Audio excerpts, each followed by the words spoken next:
A lot of things that are going on. Guys, look at Showtime. You give one person one show. How do the person make money? Fíìmù Mercy Aigbe kò lè sọ̀kan tójú ẹ̀rí ni. Tó bá ti lọ sí cinema, ó lè fún àwọn other film ní 2 times láti show in a day. Wọ́n fún Funke ní 5. Imagine giving someone one show. Báwo ló ṣe fẹ́ make owó? You give some people, even if you give them 2 or 3 shows, you give someone 10 a.m. Ta ló ti jí ní 10 a.m. during festive period. Then the next show, ó máa jẹ́ 9 p.m. Ta ló fẹ́ wo fíìmù di 11 or 12? Ṣé wá rí nígbà tó ń ṣẹlẹ̀ yìí, àìbẹ̀rẹ̀ àṣírí ẹ̀ ti tú. Some people will go to the cinema. You will tell them that Obasabi Ati is sold out so that they can watch another movie. I think she's just a kind of wicked person. Kò fẹ́ kí kó bọ́ sí gang òun ní 4 billion 3 billion sí ni. Olórí burúkú Yomi Fábíyì dẹ̀ ti sọ pé ó máa dàgbò tó yìí máa ṣó. Ó ní ká lọ mú kọ́, ó ní ká lọ ra popcorn. Ẹ̀dẹ̀ wá jẹ́ kó ṣe lánàá yẹn bí tó ti bí nínú nìyẹn gbà á. Even gan Mercy Aigbe ó jẹ́ tún bí oko pọ́pù ni. Èyí tó ń fìyà tó máa fìyà jẹ́ sí ni èyí tó yìn yẹn. Wọ́n fẹ̀jọ léṣù papọ̀ ni. Ṣùgbọ́n wọ́n ti ń jà torí pé bó ṣe lọ pakuru mọ́ Funke yẹn ìyá ẹ̀ ṣì máa jẹ́ ọjọ́ máa ṣèkà fúnra wọn láìpẹ́. So ẹ̀yin tẹ́ ń sọ̀rọ̀ mú ìṣọ́ ọ̀pẹ lọ́pọlọ ṣá torí màá náà wọ́n ti sí sáà Funke ló ṣe kí. Àwọn èèyàn kan wà wọn jẹyàn ní kíkí rárá ni. Tó bá ti wà too nice jù wá jẹ gbá. Too humble wá jẹ gbá. You want to please people wá jẹ gbá. Èèyàn kì í bọ́ ní lára parí ìjà. Ní industry line, tá bá ti play the same role, tó ti rí ẹgbẹ́ ìwọ̀gàn role òun ló ń gbá. Ẹ lè ṣọ̀rẹ́. Kí ló dé tó pé ti tiẹ̀ anything sold out. And meanwhile, Obasabi Ati is not sold out. Fíìmù kan lẹ fẹ́ wo o, tẹ bá ti wá débẹ̀, wọ́n á sọ fún pé ìyẹn ó di 6 o'clock tó ṣú ẹ̀. Tí ìwọ ọkọ mi bá múra jù, wàá máa gbọ́ tọ́gà mi àmà sọ pé òun ò lè bá ẹ ṣiṣẹ́. Tó bá deliver láìsí jù, as an upcoming, tó bá deliver jù, celebrity lọ, àwọn onílára inú wọn, wọ́n máa sọ fún director pé tó bá jọ́ ọmọ yẹn láṣẹ fẹ́ máa jọ wà lórí set mi ní ṣiṣẹ́ yìí. Àǹtí Funke fúnra ò lè tolerate nǹkan tí mo sọ ìwọ kanra gan ni. Ṣé tó bá kanra báyìí ṣé wọ́n máa lógo ni? Ìgbà tó ń wá ògo wọn kanra náà. Nígbà tó wá ṣe bẹ́ẹ̀ yẹn fún ẹ tó jọ jẹ́ celebrity legend. Àwa upcoming báyìí wọ́n máa ní kó lọ sọ mí nù ní náà. Ẹni tí Ọlọ́run bá gbé sókè, ìwà ló máa ń kù fún tí ò bá ti mọ̀ wà yẹn wù, ìwà ló máa ń gbà tó fi ń jábọ́.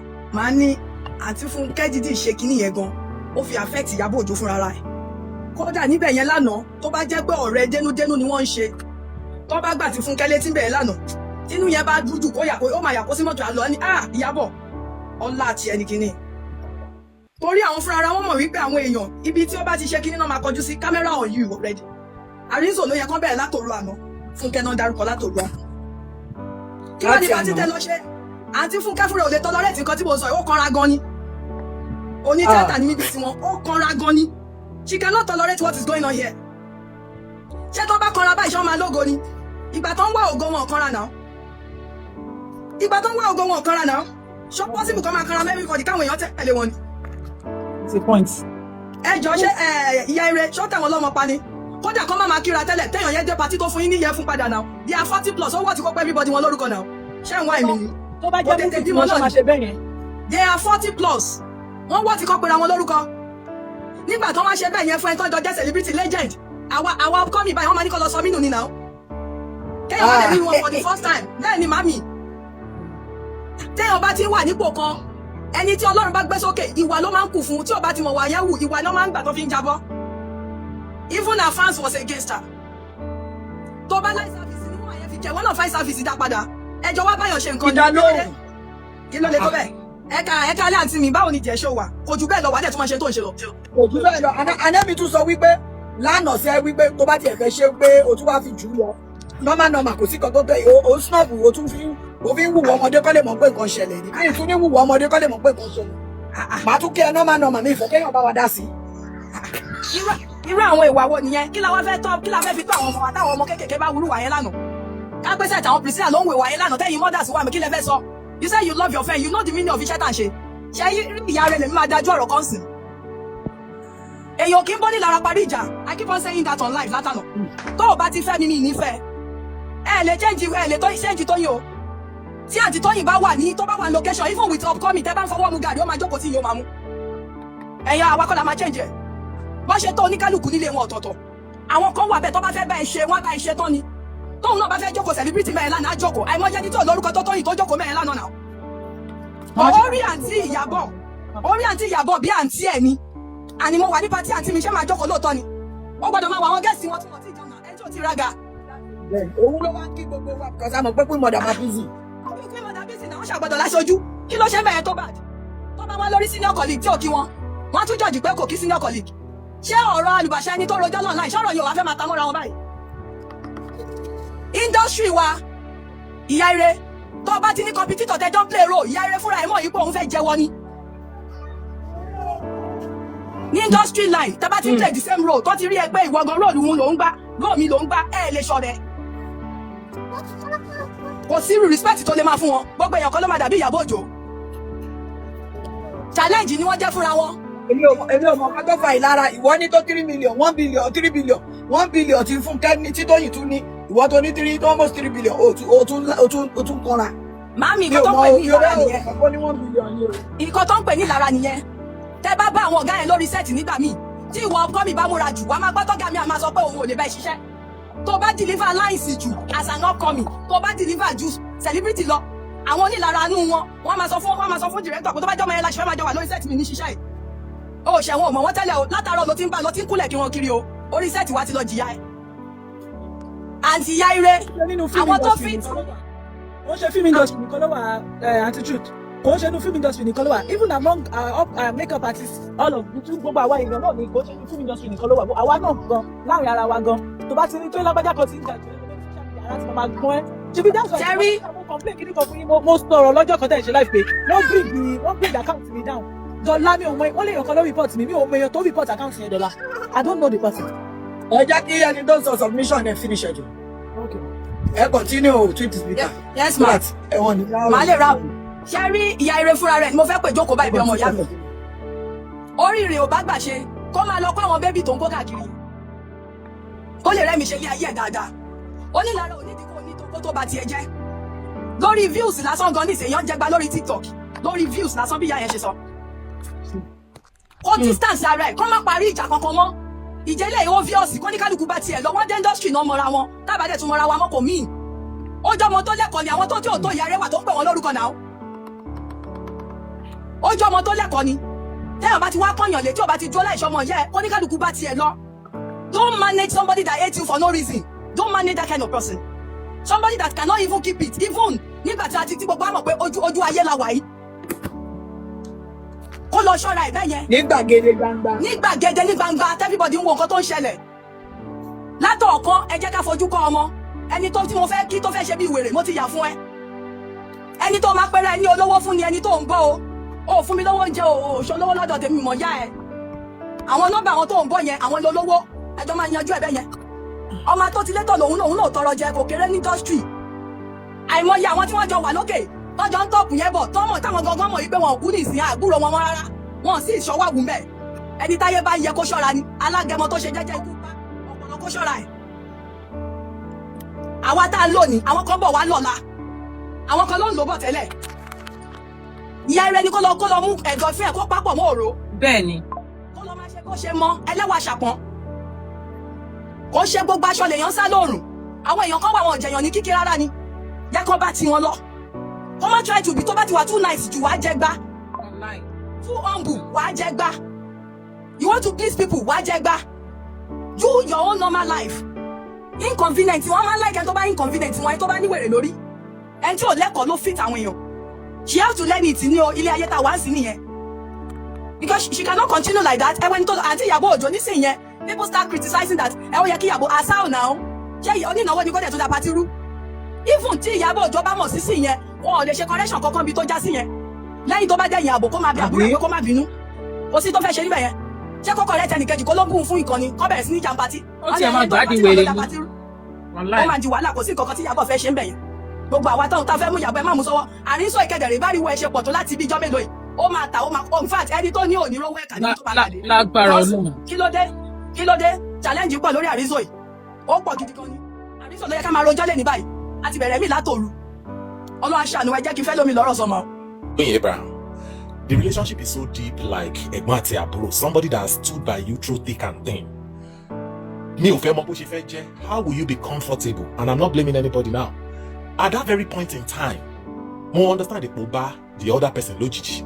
But àbúrò mi ń kí ẹ like o kò fi yan lára because tó bá jẹ́ mi o, á wọ̀ mí lára pé like kí ni ò bá ṣẹlẹ̀, àbúrò mi ń kí ẹ wá ti ẹ̀ dá lóhùn. That is number one. Ṣé wá rí number 2 point tí mo fẹ́ sọ ni pé tí Funke tó bá really respect Ìyábọ̀ for any reason wàá gbà bùkún wá nǹkan tí ò bá máa ṣẹlẹ̀ wàá kọ́kọ́ gbà mọ́ra náà wàá dá lóhùn lójú gbogbo èèyàn ẹ wá lọ yanjú ẹ̀ nílé kò ń ṣe níbẹ̀ yẹn because nǹkan tó yẹ kó wà ní ọpọlọ ẹni pé nǹkan tó yẹ kó wà ní ọpọlọ ẹni pé you are here to support you are here to support Iyabo and to make sure Iyabo shine. ẹ understand nǹkan tí mo sọ wàá wò pé it's just like pé ìgbà mi ẹ máa lọ síbi ìnáwó mi gbà mí tábùkù máa kàn yín but instead kẹfẹ́ ni ẹ lé sí níbi ìnáwó yẹn ẹ ní fún lẹ́sìn nítorí pé ẹ̀ńtẹ̀ wá bá ṣe nǹkan ẹ tẹ̀ mọ́ra yín pé ẹ má jà dá pàtì ní pàtì rẹ̀ já kúrò níbí náà bàgbàlagbà ṣe máa ronú nìyẹn kò sí nǹkan náà tí ó bá ṣẹlẹ̀ wàá gbà mọ́ra ó gbogbo fídíò yẹn kẹ̀dẹ̀ rí làwọn èèyàn wò pátápátá a lot of àwọn èèyàn tó wà ń bẹ̀ òun mú everybody ní kí ló gbé kí ló wà lára ẹ kí ló ní lọ́wọ́. gbogbo everybody ni o wọ́n ní kò kí gbogbo àwọn èèyàn tó ti ẹ ń yẹ sí ìgbà tó ń bọ̀ gbogbo àwọn ọmọ tó ní ẹ lọ́wọ́ celebrity ó wú ni. gbogbo ẹ̀ láàárín ṣe ló dàbí pé ó wà ní ẹjọ́ máa ṣe dandan ni pé kò jáde ní ìwà ẹ̀ ò bá wùjọ mo gbénu yàrá ẹ̀. àbí tó bá ọ̀sẹ̀ gbogbo lé yàrá ẹ̀ kò ń ṣe dandan kó bọ́ síta òmùra náà ò gbọ́nra mú mékọ̀pù dúró lójú ẹ̀ jókòó nù yàrá ẹ̀ dandan kan ni kó bá àwọn èèyàn ṣe má fi ìwà ẹ̀ máa fi dóorùn ẹ̀ káàkiri. ẹ má bóbìnrin o. the only thing obìnrin wo ẹ jẹ́ kó bí that's the only thing tí mo ní ìdàtí sọ ìwà àwọn ọ̀wà kan wà tó jẹ́ pé tó bá wà láàrin àwọn èèyàn wàá látẹ̀ mọ́ra. gbàmí wàá ṣe àìsàn àbùsùn pàápàá. ó tẹ̀ ká ló. èyí yóò Ìyábọ̀ la fẹ́ fún gbogbo attention ìjọba lọ fọ́nà Ìyábọ̀. ọmọ ìgbà ní ti tẹ́fà ṣe ń bẹ̀ yẹn nǹkan táwọn haters fẹ́ mú nìyẹn. wọ́n dẹ̀ olórí burúkú Yomi Fábíyì dẹ̀ ti sọ pé ó máa dàgbò Tóyìn máa ṣó ògbógbó yìí. ẹ̀dẹ̀ wá jẹ́ kó ṣe lánàá yẹn bí tó ti bí nínú nìyẹn dáa. nǹkan tí ó láronú. ṣé Fúnkẹ́ lè gbà ṣóun lè gbà àbí tán bá ṣerú ẹ̀ níbi tóun ti ń ṣe nǹkan oríire ṣó lè gbà. nǹkan tí mo sọ gan nìyẹn pé ṣe rí nǹkan tí mo sọ gan nìyẹn eléyìí ò ṣe pé bóyá wọ́n ń tà láti dá ìjà lẹ̀ láàrin wọn bọ̀ tí Ìyábọ̀ náà tó bá lọ jókòó sínú yàrá ẹ̀ kó ronú tí Fúnkẹ́ bá respect ẹ̀ enough kò ní wúrú wà tó wù yẹn that is all I have. ẹ ṣe gbà ẹ ká sọ ma màmá mi màmá jí torí mo ṣe gòkè wá mà mo gbọ́ pé ẹ sọ pé kò sí síìtì àmì Tóyìn bẹ́ẹ̀ èmi wò wípé gẹ́gẹ́ bọ́ ṣe jọ wà àwọn méjèèjì àṣẹgbọ́n àtàbúrò kò ní ìdí síìtì bẹ́ẹ̀ débi pé kó máa bá mọ́nítọ̀ I'm not talking about chair. I'm not talking about chair. wọ́n jọ wà nínú fẹ́ǹsì yẹn látàárọ̀ ni wọ́n jọ tó gbá nìyẹn wọ́n jọ tó gbogbo mi nínú. mi ò sọ̀rọ̀ nípa kọ́ bóyá kó fún ní síìtì jókòó. ìtẹ́ bá wo kí ni ẹ̀jẹ̀ pàṣẹ pé pàṣẹ kálukú bá ṣe mọ onú ìtẹ́ bá wo sí yẹn bẹ́ẹ̀ bá dẹ̀ ṣe mọ̀rọ̀ bọ́ sí òun ní sí yẹn action Ìyábọ̀ Òjó bẹ̀ yẹn èmi ò like it even Mercy mi like it. God bless you mami ṣe mọ̀ ní pé nǹkan máa ń fi hàn. tèmi o ó dàbí plan work sí Tóyìn. ok ó jẹ́ tó jọ lójú tèmi nìyẹn. máa ẹgbẹ́ tó mi wá sọ fún ọmọdé tèmi. wọ́n wá fi Tóyìn ṣẹ̀ sí bẹ̀ yẹn ni. ọgbọ́n ti tèmi ojú tèmi. èmi ò rò bẹ́ẹ̀ but màámi ẹ jẹ́ kí n sọ̀rọ̀ ọgbọ́n tèmi bẹ́ẹ̀ mi ṣe rò sí ni pé ṣé mo pé nǹkan máa ń fi ràn ni ṣó ti yẹ yín Ìyábọ̀ dẹ̀ ni oní nǹkan tó bá rí àti bẹ́yìn àmọ́ nǹkan tó nǹkan fúnra rẹ̀ ti gbọ́ bóyá ó máa ṣẹlẹ̀ àbí nǹkan something like that I understand but tó bá rí àti bẹ́yìn ẹ̀rí bójú nǹkan change nígbà tí kìíní yẹn ṣẹlẹ̀ ó dẹ̀ tó fọwọ́ pa Tóyìn lára ìgé pé má wọlé àbúrò mi I will sort it out I understand tó bá sọ̀rọ̀ that moment. kí ni wọ́n ti tẹ́sọ̀ ṣé Tóyìn wá jẹ́ bí ọmọdún mẹ́rin tán fọwọ́ pa lára tó bá wọlé àbá sọ. ok mama jí ẹ jẹ́ kí n lò báyìí èmi àti ní láàrin mama jí láàrin èmi àti ní ẹ̀yin lẹ́yìn ṣe event ẹ̀yin lẹ́yìn ṣe event right kéèyàn kan wá wà ń bẹ̀ kó sọ̀rọ̀ sí mi àmì kó jẹ́sìn yẹn ló yẹ kí n kí ẹni yẹn má wà dá mi lóhùn ṣó ti yẹ yín lẹ́yìn wa ṣé ẹ máa dìde àdírẹ́sì iṣu yẹn pẹ̀lú ẹni tí gbogbo mo bá ìjọba. láìkè èèyàn lè fa àbùkù kan lẹ́gbẹ̀ẹ́ tèmi wọ́n fi mí ṣe sample. So ẹ máa dìde ẹ máa sọ̀rọ̀ right away bẹ́ẹ̀. yá. ok ma ok mo ti understand. ẹ ká alẹ́ bàbá rẹ̀ ẹ jẹ́ kọ́kùnrin sọ̀rọ̀ ká gbọ́ tọkùnrin. ẹ ṣe gan ma ẹ ṣe rí mo kí everybody mama sita mo kí yín mo dẹ̀ máa ń gbádùn program yín Ọlọ́run á jẹ́ kẹ́ pẹ́ fún wa. mama jí ẹ má bínú ṣe rí ọ̀rọ̀ tẹ́ ń sọ pé bóyá Ìyábọ̀ ọ̀nà Ìyábọ̀ tí Ìyábọ̀ bá rí àti bẹ̀ yẹn most àwọn èèyàn máa tún condemn Ìyábọ̀ inú ẹ lè máa dùn sínú ó máa dùn but tó bá ṣe mistake tó bá rí àti wípé àbúrò ẹ kí ẹ tá àmọ́ kọ́ta máa bá lẹ́nu fún kẹ́ẹ̀gẹ́ nù Ìyábọ̀ dẹ̀ ló ń ṣe nǹkan ó dẹ̀ ń gbàdúrà wípé. ìwọ bí kún ká ṣe wà yẹn ó tiẹ̀ ti múra ìjà ó tún bẹ̀rẹ̀ ariwo. ẹ̀dẹ̀mọye enemy Ìyábọ̀ ní tó ọ́sákù tó ń bá fà nínú ìlú yìí gan ẹ jẹ́ ká sọ pé nínú ìlú yìí ṣe understand látòrí ọ̀rọ̀ ti Arábí ṣe understand gbogbo àwọn nǹkan yẹn Mohbad mọ́ra mọ́ ṣe understand tí Ìyábọ̀ bá rí àti bẹ̀ yẹn most àwọn èèyàn á tún condemn Ìyábọ̀ so kò ṣe pé inú tiẹ̀ náà dùn tẹ́ bá wo Ìyábọ̀ all through kìíní yẹn inú Ìyábọ̀ kò mọ nǹkan tó ṣe fẹ́ sọ because àwọn nǹkan tó bá báyọ̀ lójijì kò sí nǹkan tí wọ́n fẹ́ ṣe sí o nǹkan tí wọ́n bá báyọ̀ ní òjijì ifun ọmọ yẹn ń gbà míì tó máa ń bàjá nínú compound kan kó tó lè sọ wípé ẹlòmíràn máa sọ pé wọ́n na ọmọ ẹ báyẹn ò dẹ̀ rí nǹkan kan ṣe sí because àwọn kan míì gan máa rúyàn lójú ambọ̀sibọ̀sí ẹni tó ń ṣe irú party yẹn tó ń ṣe irú premier yẹn everybody dẹ̀ pọ̀ ń bẹ̀ tó bá sọ̀rọ̀ tí ò bá mọ nǹkan tó máa bá lẹ́nu Fúnkẹ́ another enemy lọ́tọ̀ èyí tó wọ́n ń fa yìí nísìnyí tó ń sọ wípé Fúnkẹ́ fọ́nbù Ìyábọ̀ náà máa pariwo Ìyábọ̀ náà máa pariwo ojú tèmi fẹ́ jẹ́ kẹ́ka fi wò nìyẹn so èmi ò rò pé bóyá pé Ìyábọ̀ ní any fault láàrin yẹn because nǹkan tó bá báyàn lójijì kọ́ ló máa jẹ́ ká rí nǹkan aburú òjijì you understand àkàn kò mọ̀ bóyá nǹkan yẹn lè ṣẹlẹ̀ náà tí náà bá tún kò ní invite wọn àbí nǹkan kan but nǹkan tí mo mọ̀ wípé Tóyìn ṣe tèmi dẹ̀ like òní mama síta sọ ó challenge Ìyábọ̀ wípé fíìmù mi ẹ̀yẹ bá mi polówó ẹ̀ kó dẹ́ níjà kó rí bí nǹkan kan mi ìdẹ̀rù pé Tóyìn fake attitude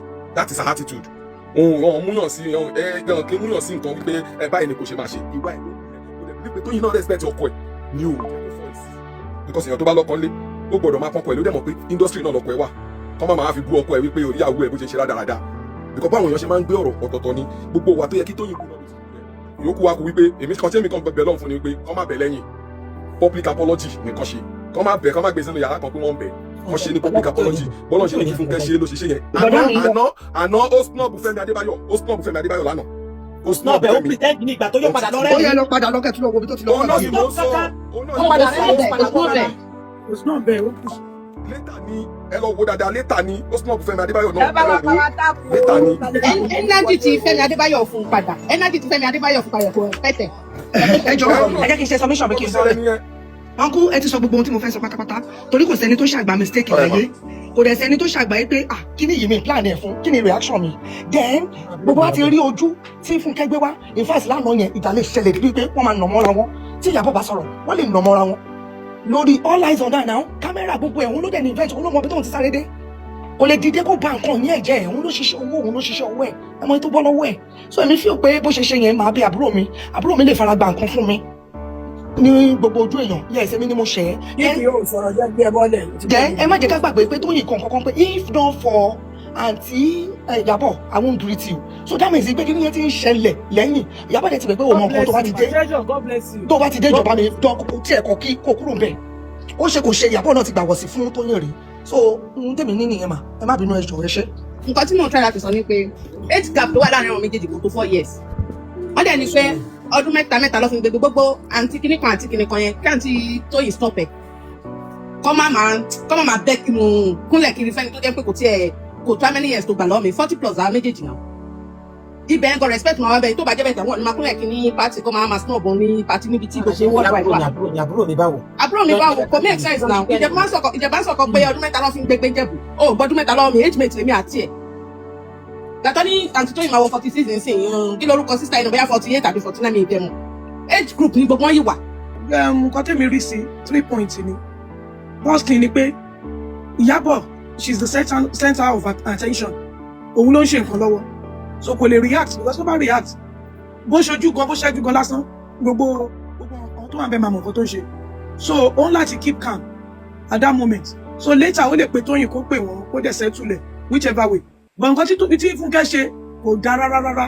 Fúnkẹ́ is not a nice person oh she is not a nice person tìní ní tó ń bá ṣe Jennifer Diary for years ẹ bó ṣe ṣe fún guy yẹn kò lọ sí wedding ẹ̀ náà ó dínú ẹni tó dínú ni the same thing náà tó yàn sí kan tó ń bá ṣe fíìmù bóyá fíìmù tó ṣe last the same thing náà òun bá yẹn náà ṣe mọ́ I think she's just a kind of wicked person or wicked ó tún wá fẹ́ gba gbogbo glory àrùnzò because èmi rí as a planned work kò fẹ́ kí Ìyábọ̀ kó bọ́ sí gàngàn wọn ní 4 billion 3 billion sí ni because náà òun nìkan ni wọn gbogbo àwọn èèyàn focus lé lórí kìnnì kan Fúnkẹ́ o kò sẹ́ni tó sọ̀rọ̀ pàrísò mo ti bọ́ sórí pages oríṣiríṣi àríyàn kankan tó sọ̀rọ̀ pàrísò it's all about Funke did this Funke did that which is wrong so ẹ ti rí pé ìtanú wà nù ẹ she's not a nice person at all nǹkan tẹ́mi ní láti contribute ní ẹ ṣe.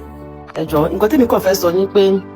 kẹrí hold on kẹrí most of you tẹ́ máa sọ wípé I don't fake love if we don't gel by the camera we don't gel outside keep your love to kini mo feel wípé ẹ lack kan tó ń pè ní public awareness ẹ dẹ̀ lack common sense now we don't talk normally but ibi tí gbogbo sáàkù yẹn wá wà ẹ̀gbọ́n mi tó wá wà bẹ́ẹ̀ I feel wípé ó ti bá wọn parí ẹ̀ there was a time tí Fúnkẹ́ àti Tóyìn tó wà pọ̀ is it early this year so maybe Tóyìn ṣe gbogbo wípé they are friends kò mọ nǹkan tó ti tún wà nínú Fúnkẹ́ because of recent after tí wọ́n ṣe gbogbo kíní wọ́n yìí sọ̀rọ̀ gbà wo níná is it during January or December time Tóyìn might not know what is inside Fúnkẹ́ ló ṣe kí tẹ́lẹ̀ tí wọn kì í sọ̀rọ̀ everybody máa ń lọ ní ìgbà tí Ìyábọ̀ Òjó ti bá wọn parí ẹ̀tọ́ ti sọ̀rọ̀ tọ́ọ̀gì ara wọn recent tí mo sì rí Tóyìn lè rò wípé ìjà yẹn ti tán Funke building up another fight might not be, Toyin might not be aware. Ó sì wò wípé the same time, because mo mọ̀ pé during November, December, wọ́n sì kira wọn. Tó sì wọ́n gara wọn, tó sì ya photo, tó sì kira wọn. And these people are still following themselves. So kill them, so we are not keeping the energy. They are following themselves. Wọ́n yìí sọ̀rọ̀. Bàtí Toyin lọ sí Canada, tó dé yìí náà ni wàhálà ṣẹlẹ̀. So báwọn Toyin ti fẹ́ rí dinú Funke wípé ó ti bóun jà. Toyin ṣe máa mọ̀ lánàá wípé maybe another wàhálà ti ṣẹlẹ̀. So ẹ̀yin tẹ́ ń sọ̀rọ̀ mú ìṣọ́ ọ̀pẹ lọ́pọlọ ṣá. Wọ́n gbé lẹ́kọ̀ọ́ náà wọ́n jọ ríra lójoojúmọ́.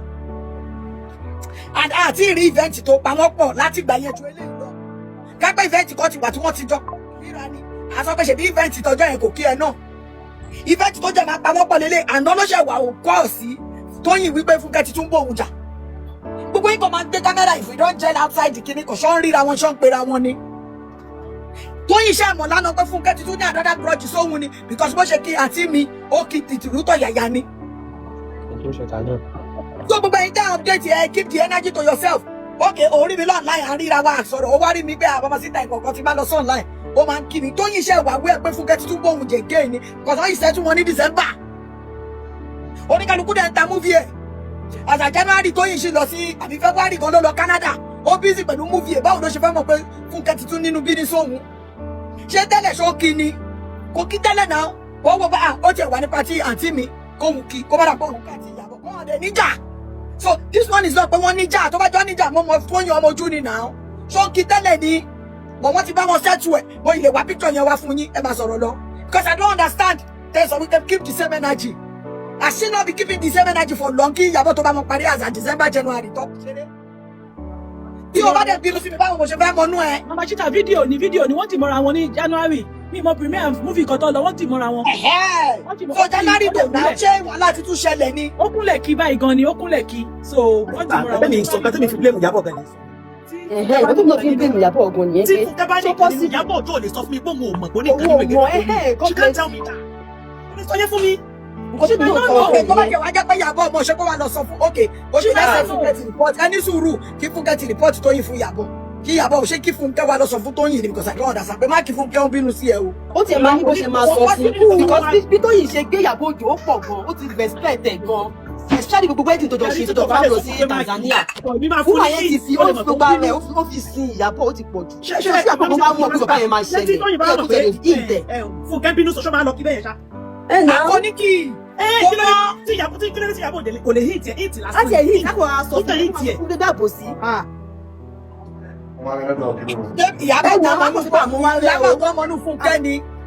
Ìyábọ̀ náà lè máa mọ̀ nǹkan tó wà nú Funke. Mama Chita nǹkan tá à ń sọ nìyẹn pé Ìyábọ̀ lè má mọ̀ Ìyábọ̀ lè má mọ̀ anything before yesterday but ó yẹ kó tap ẹ̀ because wọ́n rí time tí àǹtí Toyin sọ pé ẹ kúrò lẹ́ àti Funke wọ́n wo ẹ̀gbẹ́ yẹn time yẹn jẹ́ ọdún sáà Mama Chita wọ́n wo ẹ̀gbẹ́ time yẹn nǹkan tí táwọn ènìyàn sọ nìyẹn pé ẹ kọ́ tiẹ̀ tap wọn pé àbúrò mi ń kí ẹ. ẹ bá wo kí ni Ìyábọ̀ gan orí gan ta nígbà tó ń gan ni pé kò dá lórí ta òun náà. Mama Chita mama Agẹṣinkólé ni na premiere movie Agẹṣinkólé ni.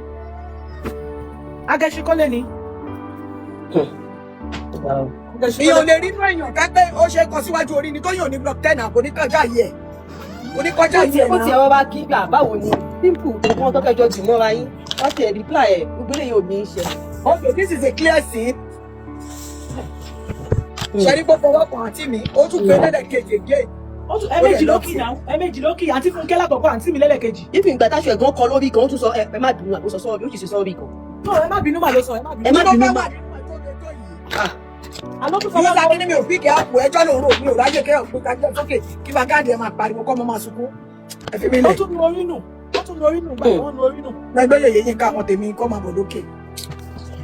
Ó tún nu orí nù. ẹ ló Mama Chita ẹ kalẹ̀ ẹ kú ètò ẹ kalẹ̀ everybody o. ẹ jọ mo fẹ́ sáré chip in nǹkan kan because mo rí tí èèyàn kan tán sọ wípé nípa Ìyábọ̀ wípé Ìyábọ̀ lè sọ pé bóyá òun ò mọ̀ wípé bóyá nǹkan kan ti ṣẹlẹ̀ láàrin Funke àti Toyin. Mo fẹ́ kí gbogbo wa ká mọ̀ wípé àwọn people yìí they are adults wọn ṣọmọdé if at all gan tí Ìyábọ̀ bá mọ̀ pé there is something wà láàrin ó wà ní nǹkan bóyá ó wà lọ́kàn Funke tó ń bí Funke ní towards Ìyábọ̀ àbí towards Toyin tó bá mọ̀ ká ní pé Ìyábọ̀ mọ̀ tó sọ pé nǹkan kan wà tí Funke nurse towards Toyin ẹ̀yin ṣé gbogbo wa mọ̀ ipa àmọ́ akitiyan tí Ìyábọ̀ gan máa ti kó ní behind kó tó di pé gbogbo ẹ̀ wá come to limelight báyìí lánàá. Ẹ mọ̀ bóyá Ìyábọ̀ gan ó láwọn nǹkan kan tó náà máa ti ṣe, ó lè mọ̀ definitely, ó lè mọ̀ pé bóyá nǹkan kan wà tó ti ṣẹlẹ̀ tó ti Funke ti ní sí Toyin, ó dẹ̀ lè ṣeéṣe kó má mọ̀, ó lè ṣeéṣe kó mọ̀, méjèèjì ni àárín ara wọn ló wà. Bẹ́ẹ̀ ká ní pé Ìyábọ̀ wá mọ̀ tòótọ́ bẹ́ẹ̀ ṣe sọ yẹn, kò sẹ́ni tó mọ gbogbo nǹkan tí Ìyábọ̀ tó ti try bóyá láti fẹ́ settle amicably kó ti bá Funke gangan fúnra ẹ̀ sọ̀rọ̀, because gbogbo àwọn people yọ wọn ṣọmọdé àgbàlagbà ni wọn, tó tí Ìyábọ̀ bá try best láti bá Funke sọ̀rọ̀, tí Funke bá lò gbà ńkọ́, ẹjọ́ kí ni Ìyábọ̀ fẹ́ ṣe?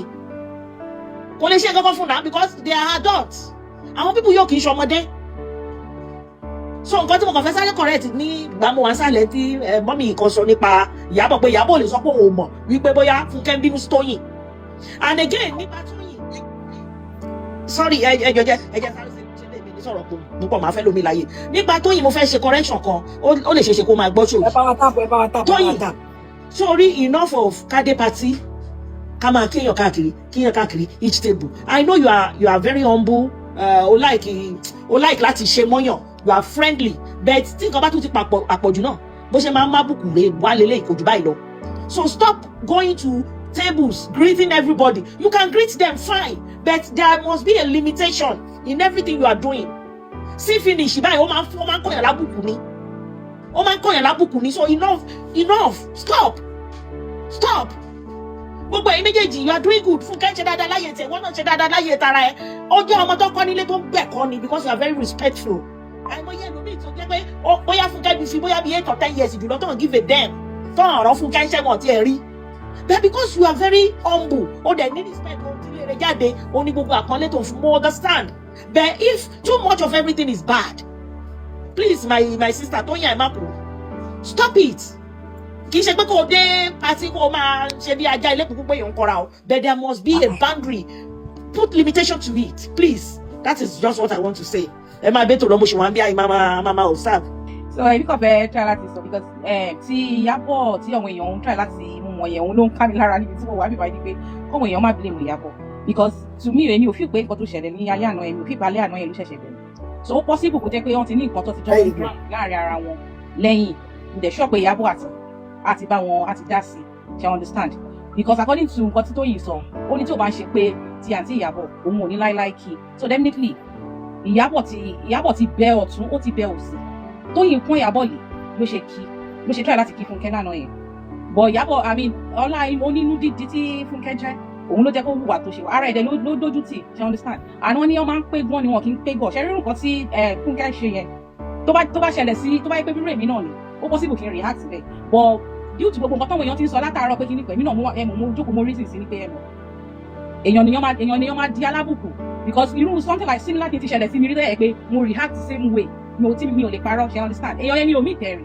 àpàdé ní party ni onífàájì ni àjọ ti mọ ti ṣáyó àjò bàjẹ́ tí mo dẹ̀ láìkẹ́ wàá tóun ti mọ̀ mí tẹ́mi ò dẹ̀ mọ̀ ó wá ń sọ lẹ́yìn mi ní pé èmi ń gbá clean sheet èmi ń gbá clean sheet mọ́ òun ni òun ò fẹ́ familiarity kí nìkan gbà tí wọ́n á gbọ́ máa wò pé okay no problem so ìjọba tó wá pàdé níta bó ṣe wá ibi tí mo jókòó sí ó wá bá mi pé òun bóyá èèyàn náà ní kó wá bá mi o bóyá òun ló kàn rò lọ́kàn ara ẹ̀ ni o pé òun fẹ́ ṣe pátì bí ṣé ń wò lélẹ̀ gbogbo nǹkan tó sọ ẹ káàsán mo fẹ́ invite mi sí pátì ajá ló ń gbó ní ẹran ní mi tẹ̀dá lóhùn torí irú nǹkan tí mo ti gbọ́ tí àwọn ọdún start so èmi náà irú nǹkan tí mo ti gbọ́ yẹn ó jẹ́ kí n react bẹ́ẹ̀ but due to gbogbo nǹkan táwọn èèyàn ń sọ lánàá ní pé àpò yẹ kó rí bẹ́ẹ̀ kíníkan please yẹ kó show maturity irú bí kíní ti kí yẹn ó yẹ kóun náà lè kí padà ṣe understand so mo wò pé okay èèyàn máa ń pé gan ní lóòótọ́ èèyàn kì í pé gan so mo tún ti kẹ́kọ̀ọ́ kan ní àtàrà bẹ̀ because gbogbo àbùkù àná yẹn ara Funke ló wà to be honest ṣùgbọ́n kí àwọn èèyàn má blame Ìyábọ̀ pé ó yẹ kó tààpù ẹ̀ ó yẹ kó jalè ẹ mọ̀ pé Ìyábọ̀ náà ó wà temperamental tó bá sọ fún Funke pé ṣé o rí pé Toyin kí ẹni tí Funke bá snub Ìyábọ̀ àti tó bá ṣàn kó má jẹ́ kó òun máa fi ọwọ́ ara ẹ̀ dá patí ẹ̀rù lánàá yẹn because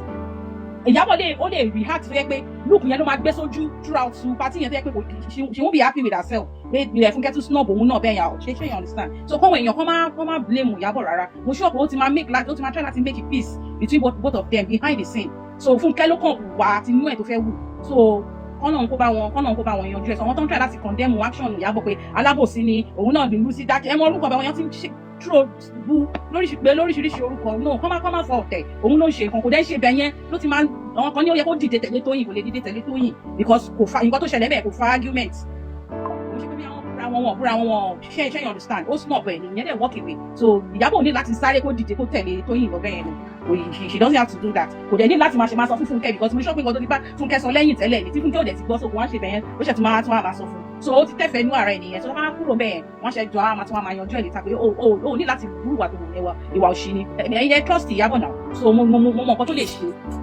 lẹ́yìn after that party because mo mọ̀ pé she was not good about it. jẹ́ nígbà tó jẹ́ wípé òun ni center of topic sí tó jẹ́ pé movie premiere gan ṣe center ìṣe Ìyábọ̀ máa lọ ṣe premiere mi ni. kò ní ṣe premiere mi kò lè ṣe premiere mi nǹkan tí mi kàn try láti sọ ni wípé kò wá lè wá máa sọ fún Fúnkẹ́ ó ṣe bẹ̀rẹ̀ ló ti máa correct Fúnkẹ́ tí gbogbo kámẹ́rà wà ń bẹ̀ ṣé èèyàn ọ̀sán ni o mọ bí Fúnkẹ́ ti máa tún react. mo bá respect Ìyábọ̀ bí Ìyábọ̀ ṣe fún respect ó yẹ kó bí ètò. so kò respect Ìyábọ̀ so òun ààrẹ àbùkù ààrẹ then because everybody at least like more than 90% ọ̀hún èèyàn òun náà ń bú so àbùkù ààrẹ ní àwọn tó ń gbọ́ tó jẹ́ kíní fún gan pápá tó jẹ́ ambassador fún àná ọ̀dà àwọn òpè so this girl is like this work ẹ̀dẹ̀ rí ló tún ní political ambition yìí ṣé èèyàn tó nínú burúkú báyìí yàtọ̀ tó ń fẹ́ pé èèyàn jọ àtọ̀ tó ń fẹ́ ṣe politics and all of that ọlọ́mọ yẹn kò kíyà jẹ gbogbo ọmọ tó bá ṣiṣẹ́ náà so she should just try and kó correct her gbogbo ìwà burúkú tó ń pẹ́ that's her behaviour she should just try and kó try kó to advice kó gbọ́ ìmọ̀ràn àwọn èèyàn kó má sọ pé tinú mi ni máa ṣe.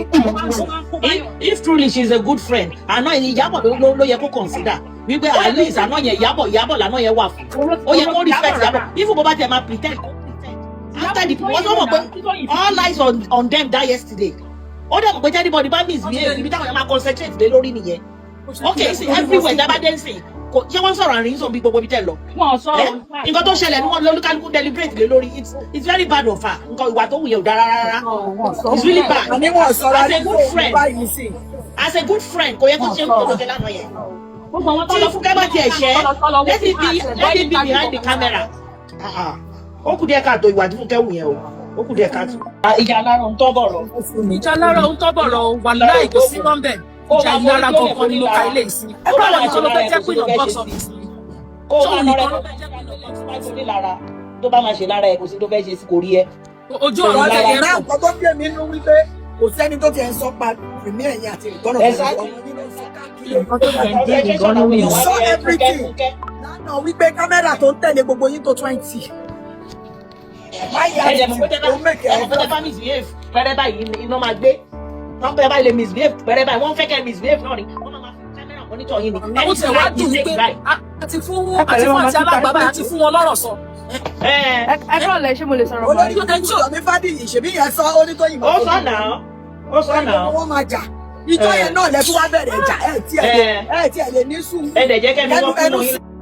exactly wọ́n máa jà lọ́jọ́ kìíní ẹ̀yẹn wọ́n dẹ̀ jà. ibi tó wà báyìí. ó kù jẹ́ káàtó ó sad gan. ẹ kalẹ̀ mọ́. ẹ̀rí pé àárín òun àti Kàmọ́ àárín wọn kọjọ máa ṣe mọ́ nìsín àwọn ọkọ tó ṣe tó sọ̀rọ̀ ẹ̀jẹ̀ ìjẹ̀jẹ̀ kiri kí ló dé. mi ò kan anybody máa ẹ bí ó ti kọ́ra jù. ọmọ náà rí oko olóko kún tẹ́lẹ̀ kó tó lọ gbẹ̀pà sí yá mi tóun náà ń ṣe jọlọjọlọ kiri tẹ́lẹ̀ ìyẹn ò kan anybody wọ́n ní pàṣán tó fi nà yálé oúnjẹ lájà fúnyàwó. everybody tó mọ Fúnkẹ́ wọ́n mọ̀ kó kara láti. ẹjọ́ máa ń sáré sọ̀rọ̀ máa lè máa ẹjọ́ ṣẹ́gbọ́ ẹjọ́ máa everybody ẹjọ́ máa sáré bọ́ọ̀lù mi sọ̀rọ̀ ṣùgbọ́n ẹ kọ́ lè. èmi kò ń gbọ́ yín ẹ̀ máa sọ̀rọ̀. ẹ kó ètò bá. tẹ́ bá wo one of our Twin Titans lára àwọn diet fan yàrá but tó wá close mọ́ wọn right. So mo ti rí a lot of narrative pé ìyàrá ó máa ṣe nǹkan á lọ sápamọ́ behind the scene kìíní kan á máa ṣojú ayé kọ́nà kó dárí jẹ́ everybody ni because àná fídíò yẹn àwa ta jẹ́ fans ìyàrá ta lè jáwọ́ ta ṣùgbọ́n wọn lójú wa reason tó dẹ̀ ṣe gbomi lójú wa ní pé téèyàn bá ti ń báyọ̀ sọ̀rọ̀ èèyàn máa ń gbọ́ ni. mo remember ní last year nígbà tí wọ́n kọ́ settle fún wọn ni Ìyábọ̀ Òjó ló pè wọ́n lórí fóònù àwọn méjì tó ń bá wọn sọ̀rọ̀ right tó ń fi parí ìgbà yẹn ìyá rẹ̀ fi lọ drop comment kan tá everybody bá rántí tó fi sọ pé àǹtí Fúnkẹ́ you dey hot àbí nǹkan kan tó fi sọ pé Tóyìn oníjọ̀gbọ̀n tó fi reply ìyá rẹ̀ bẹ́ẹ̀ pé Tóyìn oníjọ̀gbọ̀n kìíní kan. So a whole lot of us ta jẹ́ fans wọn inú I must say we were not happy, especially somebody like me. I was not happy because why? It's not like Egbe mo like this, but this person ẹ ti náwó ìfẹ́ títí ó ti wá dàbí pé ẹ̀yin lẹ ń sọ pé bóyá kò sí ìfẹ́ nílé tipátipá ń gbọ́dọ̀ bá yín ṣe.